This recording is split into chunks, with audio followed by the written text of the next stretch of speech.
what trends are taking shape in the Indian banking space? We have BCG's analyst on the show today, Mr. Saurabh Tripathi. He handles the entire practice of banking. Saurabh, thank you very much for joining in my studios today. And in fact, I must congratulate you. The big report which you recently released is being discussed in the market. So let's talk by the big trend which you have. Couple of trends, of course, but the one which really caught my attention was technology, use of technology, AI and automation in the banking space.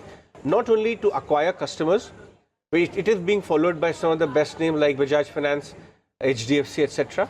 But there are other trends as well. Tell us, what are the key observation in the Indian banking and NBFC space regarding technology use? No, thank you, Ajay. I think it is indeed one of the most exciting times. I know that there are some players who are in deep pain, but overall it is a moment of major change in the banking industry. And there are 2 or 3 major trends that we are seeing. One, of course, is, as you pointed out, the rise of non-banks. We believe that the non-banks have become very dominant, and they are only going to become more and more entrenched in the Indian banking space. And the non-banks are coming with a little bit of fresh energy to invest in technology, to invest in data analytics, to come up with business models which are new, and they don't have legacy. That's why they are able to reach the customer, create propositions. So this is going to only be accelerated because we are the only large banking industry in the world where we have this public infrastructure called India Stack, which nobody else has. Actually, we are the best in the world.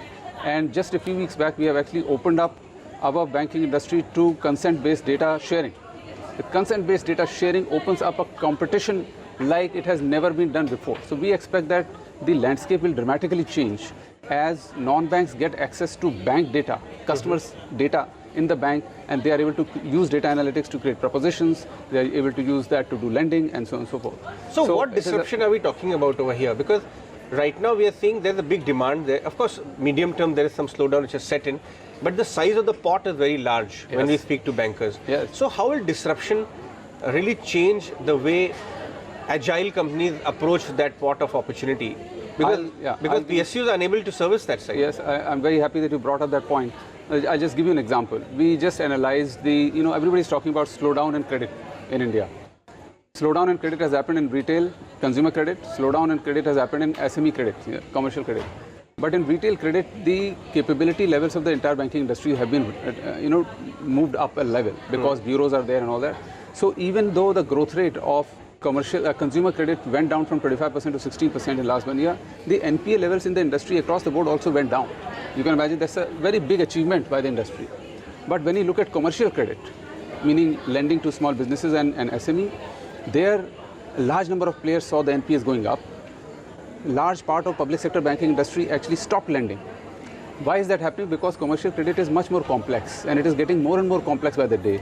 In order to do it well, you need much better technology, lot more data analytics. It is not possible to just have the high-touch model that the branch manager will look at the person and give the loan. And that model is not sustainable anymore. And hence, you can imagine that a lot of players who do not change with the times, they are falling back behind. It is also disrupting the supply of credit to the commercial sector. And we have got a $5 trillion ambition. Huge amount of credit is needed in the market. Either we will obviously see huge consolidation in the banking space. The players who don't change will be consolidated. And we have reached a tipping point where marginal players who don't invest in technology and analytics are already getting left behind. So new players will come in. So new capital will come into the market. So 2 questions then. One of its kind move which we saw recently at the top level, one of the 6 lakh crore MCAP company's digital head left the bank and joined a 6,000 crore MCAP company as the CEO. I'm talking about HDFC's Nitin Chugh joining Ujjivan. So now this is the first time we are seeing digital heads becoming business head roles and that top leadership. So there must be something that digital guy brings to the table which is very powerful. The second point is the entire NBFC space in our country have scaled back their growth guidance for next 1 or 2 years for whatever reasons happening. How do you think technology will help smarter players reach that untapped market which now even NBFCs are getting challenged to cater to? I mean, NBFCs, I'll give you an example. We have this unique concept of UPI in the Indian banking space. UPI has become, one of the largest transacting platforms. 17% of transactions are on UPI. And if you were to look at UPI transaction, even though it's a bank platform, 90% of the UPI transactions are through either Google or PhonePe or. So we have non-banks now working with the banks, really taking the reach of digital banking to the next level. Now, a lot of new players are starting to come, and a lot of people can actually transact on their mobile phones.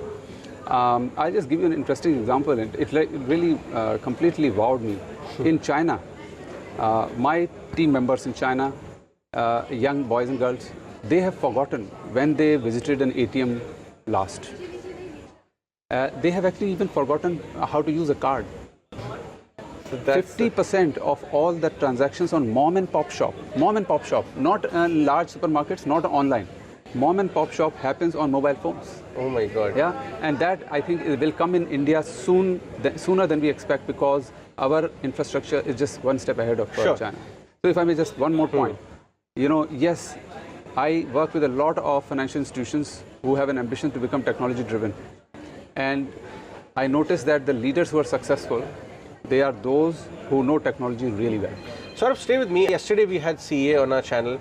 We were attending the Jana Small Finance Financial Inclusion Conclave. A host of bankers, former RBI governor, and of course Chief Economic Advisor was there.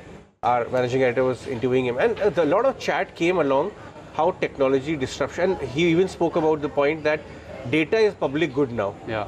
So whichever companies are agile in analyzing the data will be able to sharpen the offering better and take market share. In fact, he went on saying that let the business models which are aging fall by the wayside. So my last question to you is, what are the kind of financial companies?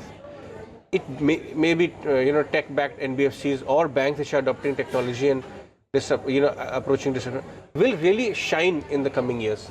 I think there are, everything that non-bank finance companies can do, banks can also do. Sure. The reason some of them will survive is because they will just have a proposition which is, better. And most of them will have proposition which is based on technology or data analytics and so on and so forth. There will be, it doesn't mean that we will have only technology-based companies. There are a lot of opportunity in India, especially in the rural and semi-urban markets, where you will provide high-touch banking because the customers have not yet reached that stage. Graphics. But it has to be technology-enabled so that it's very efficient. Our feeling is that a lot of smaller players who don't have graphics bandwidth, scale to invest in technology have to get consolidated in the next few years, and so the landscape of banking industry will dramatically change towards a fewer players who have the scale, both in terms of financial resources but also talent to really go ahead and invest. Right. So Saurabh, you must have analyzed a lot of Indian listed space companies as well, banks. Give us some names, not exactly on what are your stock tips or all of that. Which are the PSU banks which have adopted technology much better? Some of the corporate private sector banks which have a lot of focus on digital innovation and are disrupting the space, or even some of the unlisted companies which are focusing a lot in that area. Yeah.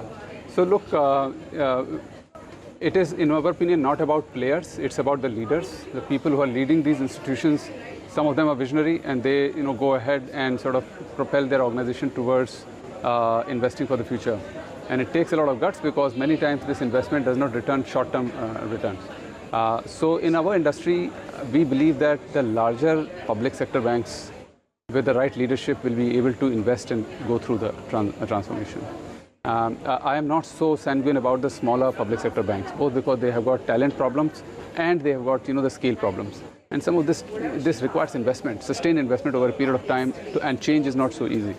So State Bank has been investing quite heavily. Bank of Baroda has been investing quite heavily. Things may go up and down, but I think they are going to go through. Union Bank will do it. So larger ones, PNB will, has had problems, but I think they will be able to do it especially. I think among NBFC space, there are, players who are known to have taken a lead in investment on technology. I mean, Bajaj Finance has been, has been out in the market talking about what they've done. There are some others as well. NBFC space in India right now is very concentrated. Top 10 players are like 80% of the market. Correct. So we expect a lot more new players to come in. Sure. With much more technology-oriented sort of business model. Well, some NBFCs also have legacy problems. So it's not just the only banks with a legacy problem. Certainly. All right, Saurabh, wonderful having you on the channel. Thank you. This subject which you have really done the report on, merits much longer discussion, which I'll definitely have with you offline. Thank you very much for joining on the show today. Thank you. That was Saurabh Tripathi of Boston Consulting Group.